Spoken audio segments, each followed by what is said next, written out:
कंस को जो पूतना से दिया था कि तुमने सभी ब्रज में जितने भी बच्चे नवजात शिशु पैदा हुए हैं उन सबको खत्म करना है। तो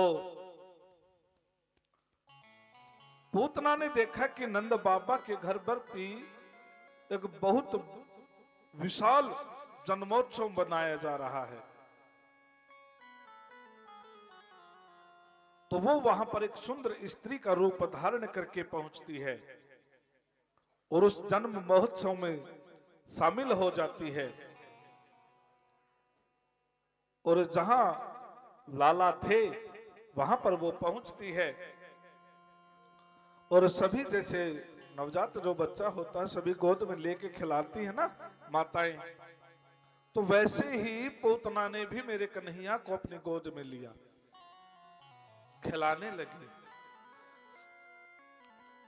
और सभी इधर उधर के जलसे में लगे हुए थे, हर्ष उल्लास चल रहा था, तो कि दूसरे के ऊपर ध्यान किसी का था नहीं।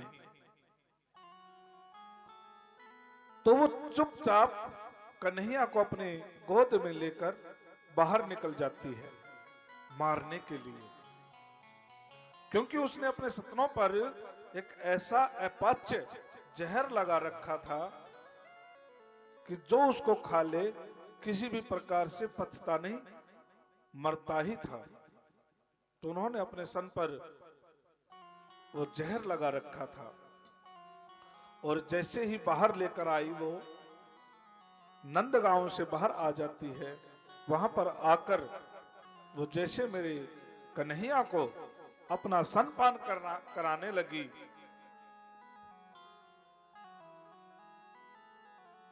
वो नादान ये नहीं समझती थी कि तू जिसे मारने आई है वो त्रिलोकी का नाथ है, इसे भला कौन मार सकता है।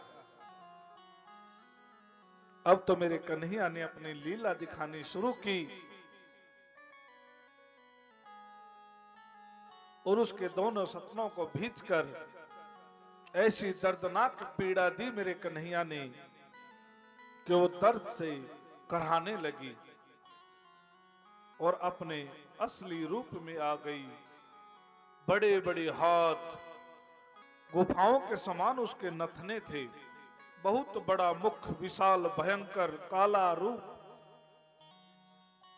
और बहुत भारी एक पहाड़ की भांति उसका शरीर पड़ा हुआ था। और मेरे कन्हैया ने ऐसा वजन बढ़ाया, दाब लगाई कि उसके प्राण पखेरु उड़ गई। पूतना का वध हो गया और मेरे कन्हैया वहीं बाल रूप में उसके ऊपर खेलने लगे। जब नंद बाबा को माता यशोदा को पता चला कि कन्हैया पालने में नहीं है, तो ढूंढने लगे, कान्हा कहां गए, कहां गया मेरा लाला, कहां गए मेरे लाला। ढूंढते ढूंढते जब किसी ने बताया कि बाहर गांव से बाहर एक विशाल काय राक्षसी पड़ी है,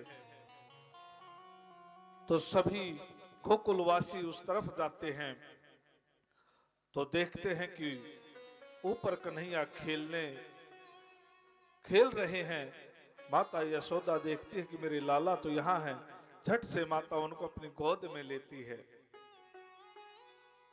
और मेरे गोविंद की कृपा देखो कि जो स्थान माता यशोदा को दिया वही स्थान मेरे गोविंद ने उस पूतना को दिया, क्योंकि जो अपने सपनों का दूध पिला दे वो माता हो जाती है।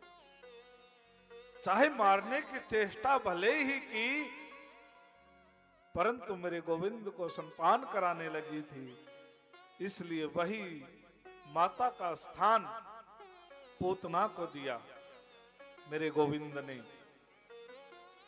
और माता यशोदा अपने लाला को लेकर अपने घर आ जाती है और सभी नगरवासी उस पूतना के छोटे छोटे टुकड़े करके अग्नि में जलाने लगते हैं।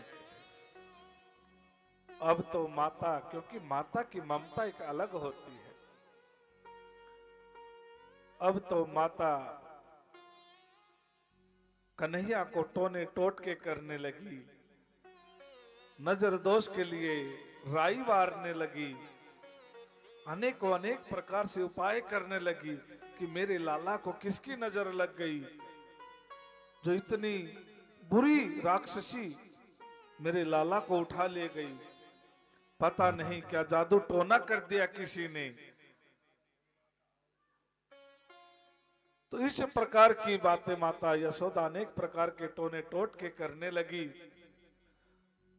तभी एक संत साधु के भेष में एक योगी अलख जगाते हैं, भिक्षाम देहि, और तेज आवाज थी तो माता का एकदम ध्यान भंग हुआ,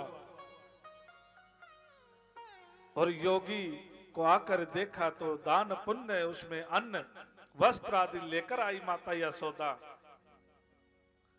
कि लो बाबा भेंट स्वीकार करो।